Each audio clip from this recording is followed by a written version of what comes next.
Caught cheating, found freedom.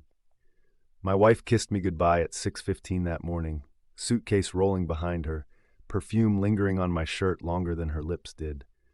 She smiled, told me not to wait up, girls' trip and all, and I tried not to let on that I felt uneasy. Her tone was too rehearsed, her eyes darting just a little too much. Hours later, I found myself at the airport, rushing to catch a last-minute flight for work, when I spotted her across the terminal. She was laughing, head thrown back, hair tossed, and her hand was deep in my brother's back pocket like she'd lived there all her life. My feet stopped moving, my heart didn't.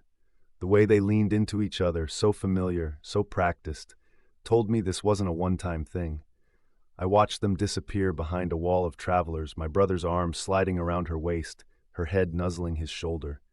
The world went silent, except for the pounding in my ears. I should have walked away, but I followed, desperate for answers, humiliation burning through every step. I cornered them near gate 12, voice shaking, words tumbling out.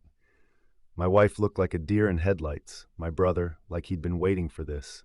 She started crying, he started defending himself, and the truth poured out. Months of stolen weekends, fake business trips, and girls' nights that were just code for him.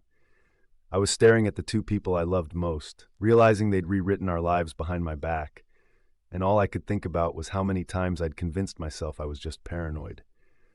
But the real twist wasn't their betrayal. It was the relief I felt, like a weight had been lifted. I saw in that ugly moment how I'd been clinging to a marriage already dead, too afraid to admit I wanted out.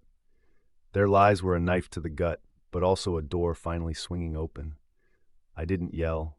I didn't beg. I just turned around and walked toward my gate, the sound of their voices fading, the taste of freedom starting to form on my tongue.